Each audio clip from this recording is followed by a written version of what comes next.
तीसरे का नाम है शाहिद। शाहिद ने क्या किया? हादी ए हरियाणा, ये इनको उपाधि मिली। उपाधि जैसे हम किसी को कहते हैं मुसलमान को हमने भारत रत्न पढ़ लिया, तो ऐसे हादी ए हरियाणा जिसका नाम है क्या नाम है? शाहिद। शाहिद कपूर नहीं है, वैसा नाम है इसका। ठीक है, नेक्स्ट पे आ जाओ।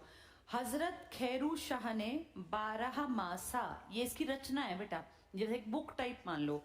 हजरत खैरू शाह ने 12 मासा लिखी और राजा राम शास्त्री ने प्रकाशित करवाई। कौन राजा राम शास्त्री? जिसने पहला उपन्यास लिखा। तो इनको लिखाई पढ़ाई की अकल रही होगी, इन्होंने इस आदमी की किताब को प्रकाशित करवाया, पब्लिश करवाया। किसने पब्लिश करवाई है? हमारे राजा राम शास्त्री ने। किसकी किताब है? हजरत खैरू शाह। किताब का नाम है 12 मासा। अंडरलाइन कर लो ये, हजरत खैरू शाह की 12 मासा किसने प्रकाशित करवाई? जिसकी अपनी 2 किताबें तुम ऑलरेडी जानते हो, फफा कुटनी और झाड़ू फिरी। हरियाणा के पहले उपन्यासकार यही हैं, तो इन्होंने पब्लिश करवाई है, इन्होंने छपवाई है। किसकी किताब? हजरत खैरू शाह की। किताब का नाम है 12 मासा, यानी 4 नाम हो गए। पहला नाम था तुर्क वाला, दूसरा नाम था गुलाम वाला, तीसरा था शाहिद और चौथा है हजरत, क्या नाम है? खैरू शाह। इस शाह की किताब पब्लिश करवाई राजा राम शास्त्री ने। पहले वाला आया था तुर्किस्तान से अपना धर्म फैलाने, दूसरे का नाम था गुलाम, उसने चौपाइयां लिखी, और तीसरे को हमने हादी ए हरियाणा, जिसके नाम में आता है शाहिद। तो 4 नाम हो गए, चारों के साथ एक एक पॉइंट हमने बार बार पढ़ लेना ताकि हमें याद हो जाए। नेक्स्ट पे आ जाओ।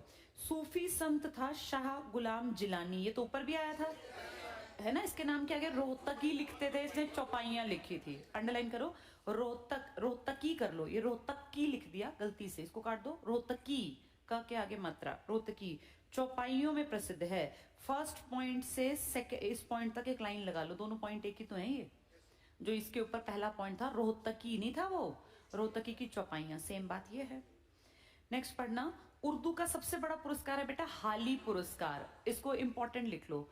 उर्दू भाषा का सबसे बड़ा पुरस्कार हाली पुरस्कार अल्ताफ हुसैन हाली के नाम पर, ये पानीपत में जन्मे थे। लिखो यहाँ, जन्म पानीपत। तो एक मुसलमान थे जिनका नाम था अल्ताफ हुसैन हाली, उनके डेथ के बाद उनके नाम का पुरस्कार बांटते हैं उर्दू भाषा में। नाम क्या है पुरस्कार का? हाली पुरस्कार। तो हाली पुरस्कार किसके नाम पर है? अल्ताफ हुसैन हाली। कहाँ जन्मे थे? पानीपत। बताओ जिलानी ने क्या किया? हाँ, वो अपने नाम के आगे रोहतकी लिखते थे, है ना। पहले वाला था जो कहाँ से आया था? तुर्किस्तान से इस्लाम धर्म को फैलाने। एक के नाम में शाहिद था, उसने क्या किया? उसको हादी ए हरियाणा कहते हैं। तो ये 3-4 आदमी है, बार बार इनको पढ़ लेना। नेक्स्ट पे आ जाओ। हरियाणा का नाथ संप्रदाय, बताओ नाथ के बारे में तुम क्या जानते हो? चौरंगी नाथ, मस्त नाथ, कुंडल पहनते हैं ना, कमंडल हाथ में, बिना सिले हुए कपड़े पहनते हैं, वैसे ऑरेंज कलर के। हमारे यहाँ एक समकालीन भी तो था कोई, हाँ, गोरखनाथ चौरंगी नाथ। अंडरलाइन करो, हरियाणा का नाथ संप्रदाय, अंडरलाइन करना, चौरंगी नाथ पहला नाम। अब सबके नाम याद नहीं होंगे, याद है पूर्ण भगत भी कहते थे इनको, पूर्णमल भगत भी इन्हीं का नाम था। चलो अगले पेज पर आ जाओ। हरियाणा के कुरुक्षेत्र विश्वविद्यालय के संग्रहालय में, केयू में ना एक म्यूजियम है बेटा, यूनिवर्सिटी के पास, कुरुक्षेत्र संग्रहालय में 5 नाथों का वर्णन है। अंडरलाइन कर लो, 5 नाथ। नाथ बहुत सारे हुए हैं, 5 नाथों का वर्णन है। कहाँ की यूनिवर्सिटी के म्यूजियम में? केयू, कुरुक्षेत्र यूनिवर्सिटी के पास म्यूजियम है जहां 5 नाथ लोगों के बारे में जानकारी है। शारदा लिपि में, अंडरलाइन कर लो, देवनागरी लिपि में नहीं है। कौन सी लिपि में है? शारदा। ये नई बात है। तो क्या हरियाणा में नाथ संप्रदाय के कहीं पे जानकारी इकट्ठी है? बिल्कुल, कुरुक्षेत्र संग्रहालय में। किस लिपि में? शारदा। यहाँ अंडरलाइन कर लो, शारदा, देवनागरी में नहीं है ये। इसके बाद मुहावरे और लोकोक्तियां बेटा सारे खुद पढ़ने पड़ेंगे तुम्हें, ये इसकी रीडिंग मार लेना, ठीक है। ये इसकी रीडिंग इसलिए मार लेना क्योंकि आते हैं पेपर में, कोई एक मुहावरा आ जाएगा। इनका यूज आजकल की पीढ़ी कम करती है, पहले बिना पढ़े लिखे लोग इन्हीं बातों से अपनी बात को दमदार बनाते थे, ठीक है। इनकी रीडिंग कर लेना सबकी। अब आ जाओ हरियाणा के प्रसिद्ध साहित्यकार के टेबल में, ठीक है। इसमें पहला टिक करो, राजा राम शास्त्री, अंडरलाइन कर लो। साहित्य का नाम क्या है इसका? झाड़ू फिरी। क्या इसने कुछ पब्लिश भी करवाया था क्या? हाँ, इसके पीछे देखो 12 मासा था, वो किसकी थी? एक मुसलमान की, हाँ, खैरू शाह की, इन्होंने पब्लिश करवाई थी। अंडरलाइन करो झाड़ू फिरी, विशेष विवरण में अंडरलाइन करो पहले हरियाणवी उपन्यास। तो पहली बार किसी ने हरियाणा में नॉवल लिखी, ये इनका नाम था राजा राम शास्त्री। नेक्स्ट टिक करो संत गरीबदास, याद है छुड़ानी झज्जर में पैदा हुए, इनका बेटा था जैतराम। इनके सबसे बड़े फॉलोवर में नित्यानंद नाम का एक आदमी था, गरीबदासी की परंपरा थी ना उनकी। टिक कर लो संत गरीबदास, जन्म छुड़ानी झज्जर 1717। 1707 में कौन मरा था? औरंगजेब। उसके बाद ये सब फैले क्योंकि उसने फिर वो उसके टाइम में वो अरबी फारसी का जोर था वो खत्म हो गया। नेक्स्ट पे आ जाओ गुरु गोरखनाथ। गोरखनाथ हरियाणवी राग और भजन नाथ संप्रदाय के हैं गोरखनाथ जी। इसके बाद संत नित्यानंद कर लो, बताओ किसके चेले थे ये? गरीबदास, लिख लो यहां, गरीबदास के शिष्य थे, गरीबदास के शिष्य। इनके नीचे जहां जगह खाली है ना विशेष में, वहां लिख लो, इसमें टिक कर लो 12 खड़ी। मात्राओं को बोलते हैं ना 12 खड़ी, जैसे आ की मात्रा, ई की मात्रा, फिर ऊ की मात्रा, ऐसे। जैतराम टिक करो, बताओ किसके बेटे थे? गरीबदास के।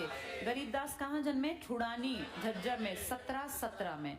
टिक करो, याद करें अगर 25 किताब याद आया इन्होंने लिखी थी, अंडरलाइन कर लो जैतराम। इसमें खास बात है गरीबदास के पुत्र 25 पुस्तकें।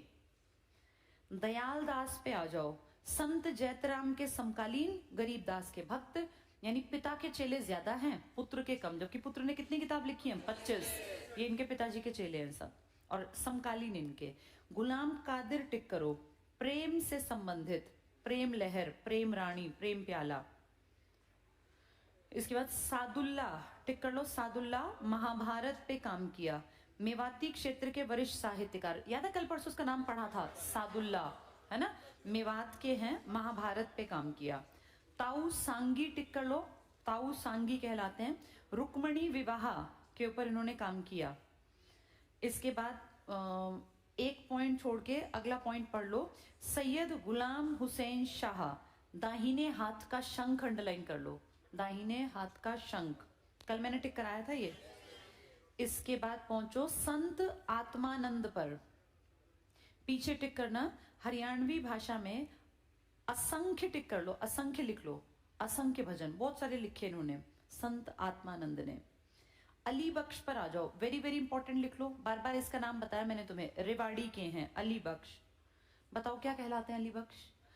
हरियाणा फोक थिएटर के 2 लोग कहलाते हैं फोक थिएटर का। पहला कौन है? वो किशनलाल भट्ट। और हमसे स्पेसिफिक पूछे अपना बताओ तुम, क्योंकि भट्ट तुम्हारा नहीं है तो तुम कहोगे अली बख्श है। यहां लिखो हरियाणा फोक थिएटर के जनक, हरियाणवी फोक थिएटर, फोक में एल साइलेंट है पता है ना, लोक होता है बेटा, ये लोक, लोकल जिसको बोलते हैं, फोक थिएटर के जनक अली बख्श। अगर अली बख्श ना हो तो और फिर आ जाए फोक थिएटर तो किशनलाल।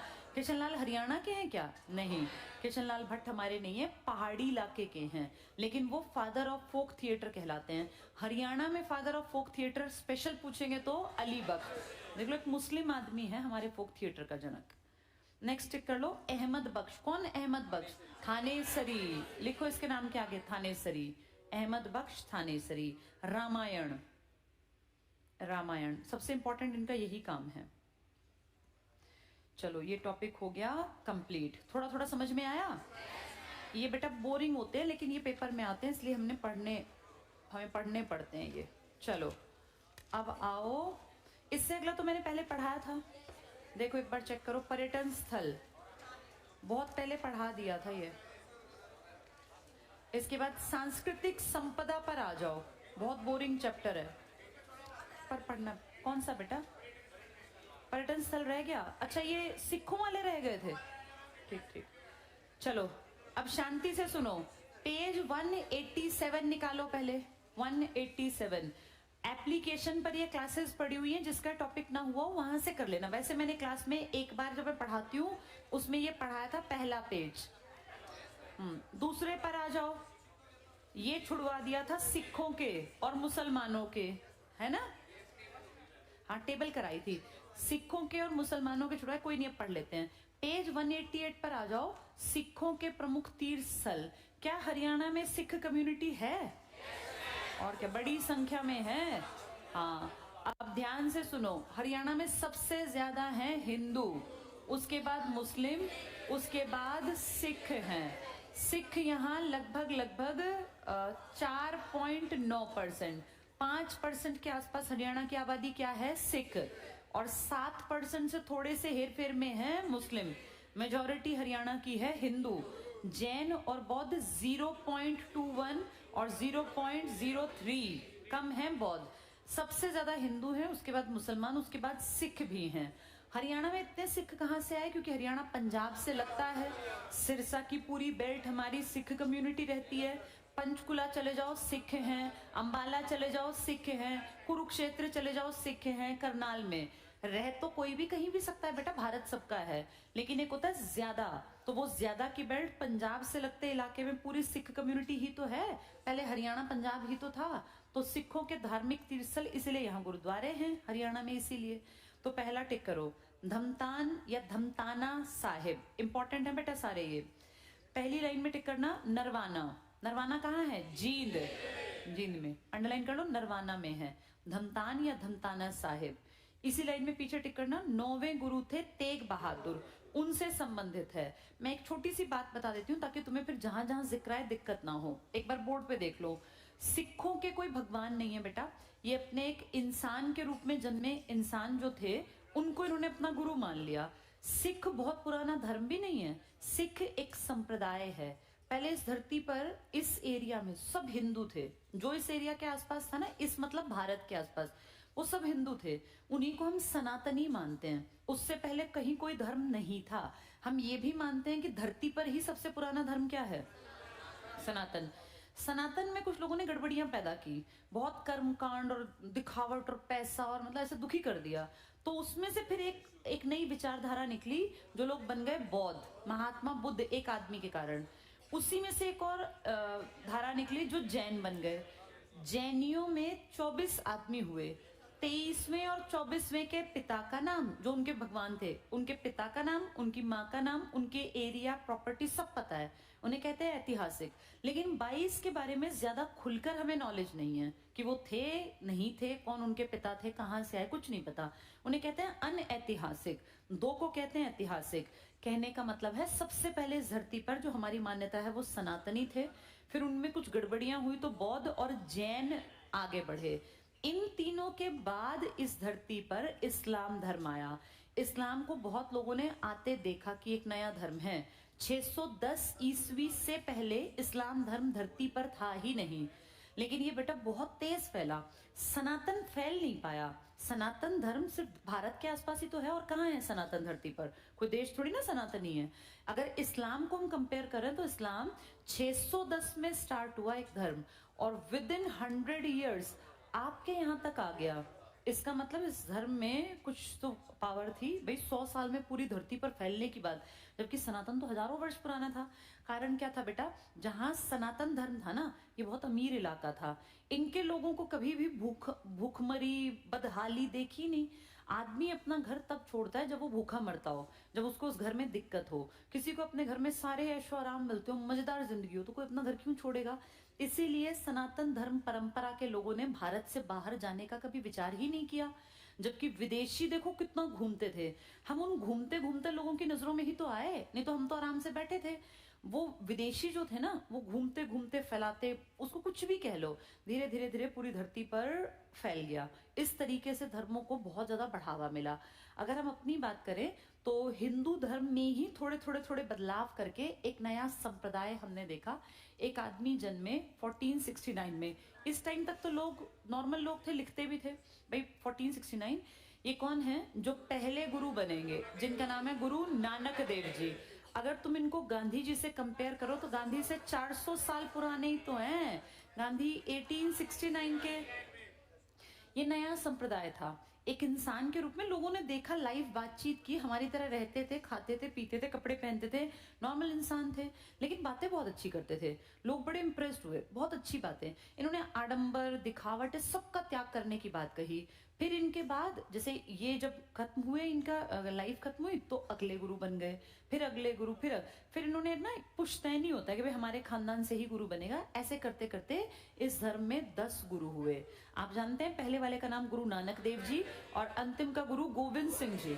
अभी कुछ दिन पहले तुम्हें याद है शहादत दिवस गया है, गुरु गोविंद सिंह जी के बेटों को दीवार में चुनवा दिया था ना, इनके बेटों को। हाँ, हमने वीर दिवस के रूप में मनाया। इनके जो बेटे थे ना, वो चारों एक्सपायर हो गए, जिनमें से 2 तो वो दीवार वाली का वो है, एक सच्ची घटना। तो ये इनके खानदान में कोई नहीं बचा, तो इसलिए इस धर्म को यहाँ के बाद गुरु नहीं मिले। इनका नेता जरूर हुए बंदा बहादुर। जो आपको पता है बंदा बहादुर की कई जगह है वो इमेज, एक घोड़े के पास नहीं, ऐसे पैर पे नीचे बैठे हुए हैं, और बड़े एक फेमस हस्ती थे जिन्होंने पंगे भी लिए थे मुगलों से, जिनसे दुनिया कांपती थी। उनसे एक नेता लड़ा था, वो कहते थे मैं गुरु नहीं हूं। फिर 10 गुरुओं के बाद इन्होंने अपनी एक बुक, जिसको कहते हैं गुरु ग्रंथ साहिब, तुमने देखा होगा जहां जहां गुरुद्वारे हैं एक ऐसे बाउंड्री सी बनाए थे, छोटी सी, गुरुद्वारे की मेन जगह प्रेयर हॉल में लोग वहां बैठे होते हैं, थोड़ी सी एक जैसे था ना भाई एक इज्जत देने के लिए बाउंड्री सी, फिर उसमें एक वो बुक सी रखी होती है, फिर वो पढ़ते रहते हैं। गुरुवाणी बोलते हैं इसे। गुरुवाणी सुना होगा ना, बहुत लोग अपने इसमें टीवी और इन पे भी चलाते हैं। क्या है गुरुवाणी?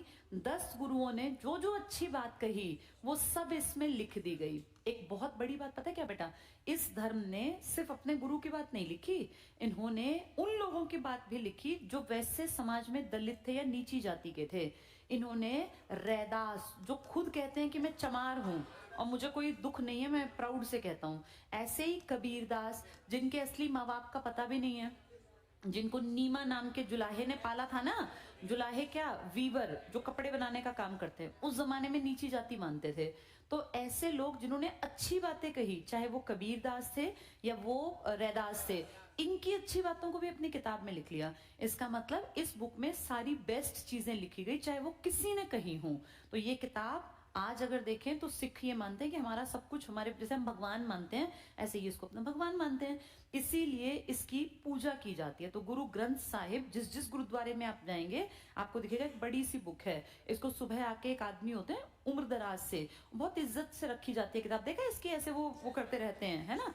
तो जैसे हमारे लिए गीता इंपॉर्टेंट है, कोई अपने घर में गीता पैरों में थोड़ी ना रखता है। गीता को जो लोग पढ़ते हैं, देखा है पढ़ने के बाद ऐसे सिर पे लगा के तब साइड में रखते हैं। गीता को कौन पैरों में डालता है? हमारे लिए पूजनीय है। ऐसे गुरु ग्रंथ साहिब की भी एक तरह से उतनी ही इज्जत है जितनी गुरुओं की थी, 10 गुरुओं की। तो जहां जहां इन्होंने गुरुद्वारे बनाए, कुछ फेमस हुए, सारे तो बेटा कभी मंदिर भी फेमस नहीं है। अब इन गुरुओं में से 2 गुरुओं का बहुत बड़ा योगदान माना जाता है। योगदान तो हर एक का है, लेकिन एक 5वें और एक 9वें, क्योंकि ये अपने धर्म के लिए शहीद हो गए। और खासकर 9वें, जिनका नाम था गुरु तेग बहादुर जी। गुरु तेग बहादुर जी जानते थे कि मुझे अगर औरंगजेब ने दिल्ली बुलाया है तो वो 100% मुझे मेरा धर्म बदलने के लिए जबरदस्ती परेशान करेगा, उन्हें पता था। फिर भी बेटा एक मैसेज पर कि आपको दिल्ली बुलाया गया है, पंजाब से चल पड़े। अब पंजाब से पैदल पैदल दिल्ली जाना है तो ऑब्वियसली बात है हरियाणा बीच में आएगा, तब हरियाणा अलग था नहीं, तो यहाँ कहीं कहीं रुकते हुए गए। तो यहाँ पर जब वो बीच में रुके तो उन्होंने कई लोगों का बड़ा भला किया, लोगों को अच्छी अच्छी बातें बताई। तुम ये सोचो, आज जैसे प्रेमानंद जी महाराज हैं, प्रेमानंद जी सुना होगा ना तुम लोगों ने, अभी विराट कोहली, अनुष्का शर्मा, देश के सारे बड़े बड़े आदमी, आरएसएस के हेड, जितने लोग तुमने सुने, चाहे हेमा मालिनी है कोई भी, सब उनके पास जाते हैं। वो क्या कहते हैं बेटा, वो कुछ इलॉजिकल बातें नहीं करते ना, वो कहते धूनी रमाओ भस्म रमाओ। क्या बोले वो, विराट कोहली को उन्होंने कितनी अच्छी बात कही कि तुम्हारे लिए क्रिकेट ही पूजा है, तुम अगर भगवान का नाम नहीं भी लोगे, क्रिकेट खेलते हो देश के लिए, वही पूजा है। उन्होंने कहा हर आदमी जो अपना काम कर रहा है ना, जो तुम्हें काम प्रकृति ने दिया, नियति ने, ईश्वर ने, अपनी किस्मत मान लो, वो काम ढंग से करो, यही पूजा है। कुछ मत करो, सिर्फ अपना काम बहुत अच्छे तरीके से करो। जैसे तुम्हारा काम पढ़ना है तो सिर्फ अच्छा पढ़ाई करो, कुछ मत करो। बीच में जब टाइम मिले तो भगवान का शुक्रिया कर दो, एक आधी बार भी याद कर लो, उसमें 100% तुम्हारी जिंदगी का बेड़ा पार हो जाएगा। वो बिल्कुल नहीं कहते कि 101 रुपए चढ़ाओ और दान करो, और ये कुछ नहीं। वो कहते हैं नॉर्मल जो जिंदगी है इसी काम को बेस्ट कर दो। तो सोचो आज प्रेमानंद जी के कितने फॉलोवर्स हैं, कितने फॉलोवर्स हैं, और लोग दिल से उनको प्यार करते हैं बेटा। कितने लड़के IITians उनके पास उनकी मंडली का हिस्सा बन गए। उनका जो सबसे क्लोज आदमी है ना, जो वो प्रश्न पढ़ पढ़ के सुनाता है, वो आर्मी से आया हुआ आदमी है। उसने आर्मी ज्वाइन की, आर्मी में रहा, फिर उस देखो वहां भी उसने अच्छा काम किया देश के लिए। फिर कभी महाराज जी से मिलने आया तो उसका इतना मन रम गया कि उसने वो आर्मी छोड़ दी, नौकरी छोड़ दी सरकारी। और प्रेमानंद जी के पास पढ़ा लिखा आदमी है, पढ़ा लिखा लड़का है। वो सारी मंडली ना सब पढ़े लिखे लड़के हैं मैक्सिमम, और वो दिल से प्यार करते हैं बेटा। तो जैसे आज प्रेमानंद जी हमें लगता है कि हाँ ये दिखावटी टाइप के बाबा नहीं है, बाबा तो इस देश में बहुत हैं, कोई तिलक लगा के बड़े सिंहासन पर बैठा है, कोई कैसे। प्रेमानंद जी के बैठने का आसन कितना नॉर्मल सा है, कोई दिखावट नहीं, छोटी सी वो कुटिया टाइप की, उसमें गरीब आदमी भी बैठ जाता है, उसमें विराट कोहली भी बैठ गया, सब बराबर। उनके पास ज्यादा पैसा भी नहीं है, जो कहते हैं कि भाई दिखता नहीं है ना उनका, ना ही कोई वो ऐसे भोग विलासी लगते। नहीं तो इस धरती पर अरब अरब पति बाबा जी भी हुए हैं जिनकी अरबों की संपत्तियां हैं, किसी ने कुछ ले रखा है किसी ने कुछ। तो वो ओरिजिनल बाबा जी है, बाबा जी इन द सेंस जो सही डायरेक्शन दिखाएं। ऐसे ही मान लो 9वें गुरु थे, तो उनकी बड़ी रिस्पेक्ट थी, बड़ा रिगार्ड। जब इनकी शहीदी हुई दिल्ली में, ये जानते थे कि मुझे मारेगा वो, तब भी वहां जाके शांति से उन्होंने इनको पेड़ से बांध दिया। गर्मी, ज्येष्ठ का महीना, जो बिल्कुल तपती गर्मी, और 2-3 दिन ना पानी दिया ना खाना, धूप में लगातार बैठे बैठे हालत पस्त, बिल्कुल खराब। पानी बेटा बेसिक नीड है, खाना चाहे 50 दिन मत दो, पानी तो चाहिए ना इंसान को, 3 दिन में तो मर जाएगा आदमी। जब फिर भी नहीं माने तो फिर उन्होंने इनकी गर्दन उतार दी, और जब इनकी गर्दन ऐसे काटी तलवार से तो वो गर्दन एकदम लुढ़क के नीचे गिर गई। इनके चाहने वाले जो इनके चेले थे, शिष्य थे, वो गर्दन उठा के उनमें से भाग गए। वो तंग गलियां हैं दिल्ली में, चांदनी चौक में। उसके बाद वो पता ही नहीं चला कहाँ गया, इसलिए भागे वो ताकि इसकी और बेइज्जती ना करें। नहीं तो बेटा उस टाइम पे ना ट्रेंड था, जैसे तुम्हें याद है मैंने पढ़ा होगा, बलबन ने वो मीनारे बनवाई थी पूरी शीश की ना, तो ऐसे बेइज्जत करते थे, मरने के बाद भी आदमी के साथ गलत व्यवहार। तो 9वें गुरु की बड़ी इज्जत है, और जगह जगह हमारे हरियाणा में भी इनके लिए गुरुद्वारे हैं 3रे 4थे 5वें सबके, लेकिन इनका ज्यादा नाम आता है। तो ये है तेग बहादुर की कहानी। अब जब जब तेग बहादुर नाम आए तो याद रखना धर्म के लिए शहीद हो गए थे, धर्म बदला नहीं था। इसमें पहला टिक कर लो, धमतान साहिब। बताओ कहाँ है धमतान साहिब? नरवाना जींद में। कौन से गुरु की याद में? 9वें गुरु। 9वें गुरु कौन थे? तेग बहादुर जी। शहादत देने किसने मरवाए थे? ये औरंगजेब ने। इन्हीं के नाम पर शीश महल है दिल्ली में, और रकाबगंज है, रकाबगंज। नेक्स्ट देखो, गुरुद्वारा लाखन माजरा, अंडरलाइन करो, रोहतक। लाखन माजरा रोहतक, जींद लिखा है लेकिन मेन रोहतक में है। नेक्स्ट पढ़ लो, मान्यता है कि गुरु तेग बहादुर, अंडरलाइन करो, जब दिल्ली शहीदी देने जा रहे थे तो 13 दिन के लिए यहाँ रुके थे। तो बताओ गुरु 13 दिन के लिए कहाँ रुके? रोहतक। वहां कौन सा बनवा दिया? लाखन माजरा। तो लाखन माजरा कहाँ है? गुरुद्वारा रोहतक में। नरवाना जींद में कौन सा है? धमतान साहिब। सब गुरुद्वारे हैं। पहला किसकी याद में? धमतान साहिब, 9वें गुरु। ये जो ये लाखन माजरा, ये भी 9वें गुरु। कहाँ रुके 13 दिन तक? रोहतक में, वहीं पर बनवा दिया। नेक्स्ट चेक करो, गुरुद्वारा कपाल मोचन। क्या तुम ये जानते हो, जैसे हमारे आजकल ये करंट में अगर देखें, नागा साधु हैं, है ना, निर्वस्त्र रहते हैं। ये बेटा बहुत ज्यादा ना ट्रेंड है ये लड़ाई झगड़े में। नागा साधु नॉर्मल वैसे साधु नहीं है, शांति वाले। ये तपस्या तप भी करते हैं और ये शस्त्र भी धारण करते हैं। तो नागा जैसे हमारे सनातन धर्म के हैं, सेम ऐसे सिखों के 5वें गुरु ने कहा था कि हम सिर्फ अच्छाई का उपदेश नहीं देंगे, कोई अगर हमारी तरफ नजर उठाएगा तो हम उसको मारेंगे। फिर किसी ने अगर हमारे धर्म पे प्रहार किया तो सिखों के 5वें गुरु का मर्डर करवा दिया था। किसने? जहांगीर ने। फिर 5वें गुरु का जो बेटा था ना, छठा गुरु, उसने कहा कि ऐसे तो हमें कोई भी मार देगा, ऐसे तो कोई भी आएगा हमें हमारे गुरुओं को मार देगा, हम ट्रेनिंग लेंगे और अगर लड़ना पड़ेगा तो हम लड़ेंगे। छठे गुरु थे, 5वें के बेटे, 5वें का मर्डर हुआ, तो उन्होंने फिर कहा सबको ट्रेनिंग दी जाएगी, सिखों को।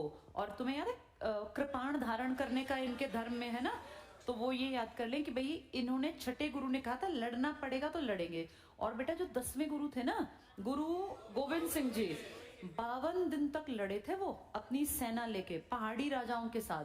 पेप्सू का नाम तुमने सुना है ना? पेप्सू में से हिमाचल निकला। हिमाचल पहाड़ी तो है, पहाड़ी इलाके से सिखों के 9वें गुरु, 9वें नहीं 10वें गुरु की लड़ाई हुई। 52 दिन तक युद्ध चला। अस्त्र शस्त्र कृपाण कटार थे इनके पास, उनके पास भी।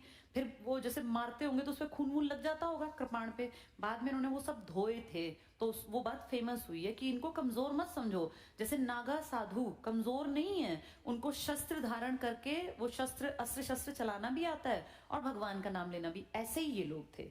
पढ़ो। गुरुद्वारा कपाल मोचन, ये तीर्थस्थल बिलासपुर में है, यमुनानगर। इसका नाम व्यासपुर था बेटा, वेद व्यास के कारण इसका नाम था व्यासपुर। बिगड़ते बिगड़ते बिगड़ते व्यास से बिलास बन गया। कहाँ है ये? यमुनानगर में। आगे पढ़ो में स्थित है। यहाँ गुरु गोविंद सिंह, अंडरलाइन कर लो, 10वें गुरु का गुरुद्वारा स्थित है। 1687 में, अंडरलाइन करना, पहाड़ी राजाओं से युद्ध करने के पश्चात गोविंद सिंह जी 52 दिनों तक यहाँ रुके थे। तो उन्होंने अपने अस्त्र शस्त्र कहाँ धोए थे? कपाल मोचन। ये बेटा छोटा सा वो है, क्या बोलते हैं उसको, जलाशय टाइप का पानी है यहाँ। यहाँ गुरुद्वारा बना दिया। दो तुमने ऊपर पढ़े 9वें गुरु के, एक था रोहतक में और एक था नरवाना जींद में। रोहतक वाले का नाम है लाखन माजरा और नरवाना जींद वाले का नाम है, और अब तुम पढ़ रहे हो 10वें गुरु का, इसका नाम क्या है? कपाल मोचन। ये 52 दिन तक लड़े थे पहाड़ी राजाओं से। उसके बाद अस्त्र शस्त्र कहाँ धोए थे इन्होंने? कपाल मोचन। कहाँ है कपाल मोचन? यमुनानगर में। बिलासपुर पड़ेगा यमुनानगर में। अगला टिक करो, गुरुद्वारा नीम साहिब। इसकी छोटी सी कहानी सुन लो। 9वें गुरु, ये गुरु क्या करते थे बेटा? ये घूमते थे। जैसे आज के टाइम में बहुत अच्छी बात है, सोशल मीडिया है, गुरुजी एक जगह बैठते हैं कोई अच्छे आदमी और उनकी बातें वहीं से वायरल हो जाती हैं, जैसे प्रेमानंद जी की। लेकिन उस टाइम पे ऐसा थोड़ी ना था। तब तो घूम घूम के गांव गांव जाना पड़ता, 15-20 आदमियों को बैठाते, क्योंकि आवाज इतनी थी तो 15-20 आदमियों को अच्छी बातें बताते, फिर दूसरे गांव जाते, वहां 15-20, तो बड़ा मुश्किल था नॉलेज बांटना। उस टाइम पर ये 10 के 10 गुरु घूम घूम के ज्ञान प्रदान करने थे। तो जब एक गुरु 9वें गुरु आए हुए थे ना कहीं ऐसे ही, तो एक गांव में रुके वो, वहां 10-20 आदमी आके बैठ गए, भाई गुरु जी हैं, ज्ञानी हैं। तो एक आदमी ने कहा जी मेरी तबीयत बहुत खराब रहती है, मैंने सब इलाज करा लिया, ठीक ही नहीं होता। तो कहते हैं कि एक नीम के पेड़ के नीचे गुरुजी बैठे हुए थे, 9वें गुरु। उन्होंने नीम की कुछ पत्तियां तोड़ी और उसको दे दी और कहा इनको उबाल उबाल के सुबह शाम पी। अगर हम देखें तो ये साइंस है ना, मेडिसिन है। नीम में क्या है? Medicinal property. नीम कितनी सारी दवाइयों में काम नहीं आता।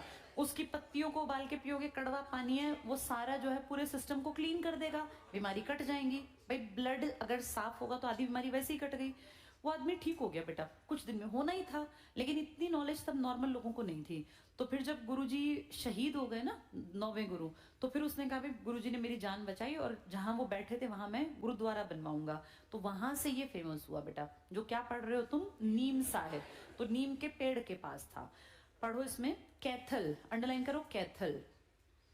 तो अगर पूछे रोहतक का गुरुद्वारा कौन सा फेमस है? लाखन माजरा। 13 दिन रुके थे ना वहां।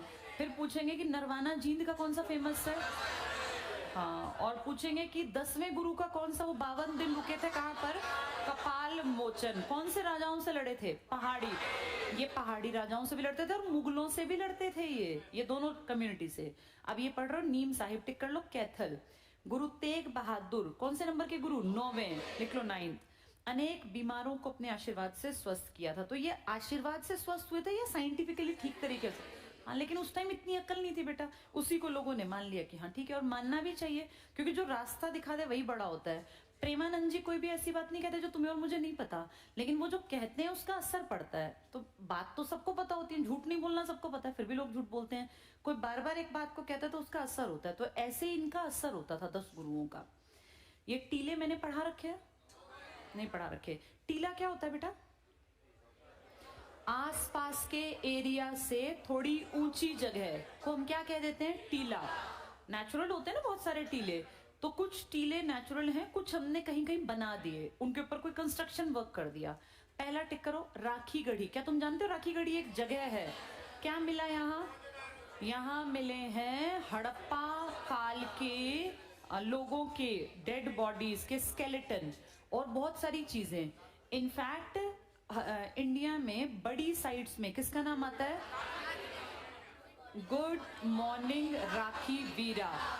ये तो पाकिस्तान इंडिया की फर्स्ट बड़ी साइट कौन सी है? राखी गढ़ी।